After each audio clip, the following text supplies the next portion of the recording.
دوستان عزیز سلام علیکم. امروز 20 اکتبر سال 2025 می باشد. قرار داریم در شهر شاهرودی جمهوری اسلامی ایران در نهالستان زردآلو در ایران خیلی که من میدونم و در زردآلوشان رو چشیدگی هستم. در روسیه چشیدم، از آنجا فهمیدم که در ایران زردآلوهای مختلف، زردآلوهای هر گونه با مزه هست. ما اومدیم پرسون شدیم از پس زردآلو که میخوایم به تاجیکستان زردآلوهای با مزه بریم، نهالهای زردآلو با مزه بریم. بله، در تاجیکستان نهالهای زردآلو با مزه ترین این زردآلوی اشت و زردآلوی کانی بادام و زردآلوی اصفره هست.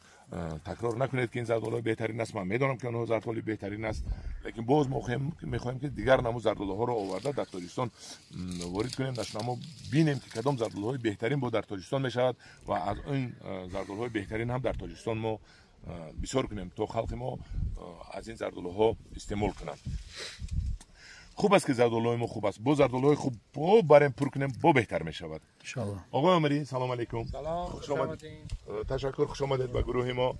آقای عمری میگوید که در این منطقه شما چند نمود زردآلوها است. بهترین زردآلوهای خوشمزه را گردانید که شیرین با مزه شود و اینچنین خشک شود، برگک شود. اینجا 7 مدل زردآلو است، از قیاسی، رجبعلی، جهانگیری، منوچهری، عسکرآبادی، نصیری، خیوه‌ای، ولی بهترینش واسه خشک کردن نصیریه. نصیری خیلی برگه خوبی میده، یعنی به زبان شما قاق میکنین بله برگش خوب میشه. خیوه‌ای برگش خیلی پرباره، -4 درجه اگر روی گل باشه سرما نمیزنه.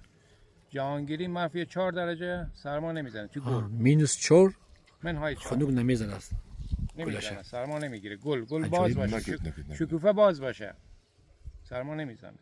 شاهرود خیلی زردآلو داره، کیفیت نهالا هم مشاهده میکنید خیلی خوبه. زردآلوهای شاهرود عالی، مخصوصا منطقه بسام نگاه کنید، کیف میکنید. بله دوستان میتونن واسه که نهال خوب داشته باشن با آقا اسکندر لینک باشن. از سراسر ایران داره نهالای خوبی جمع میکنه که بیاره اونجا به شما نهال بده. همینطور عزیز، این نهالا به خاطرش ببینید که 2 متر بلند است. ما حرکت میکنیم بیاریم. البته ما اینو برید شنوندم پس 50 سانتی متر مونده میبریم. نهالی در روز معنای ریشه بقوت رو داره. ریشه بقوت باشد بهترین است. همینطور عزیز، من باز به چیز دیگر نهال ها میرم و با آقای عمری یک جان تشکر میگویم. آقای عمری با شما یک جان تشکر. خدا خواهد از این ما درخواست که شد از این خریداری میکنیم. همینطور عزیز، انا ببینید این نهال های زردآلوها هست. اینا ببینید چقدر بقوت دیدید. خدا خواهد این زردآلوها ما با شما میبریم. هم میبینیم زردآلوهای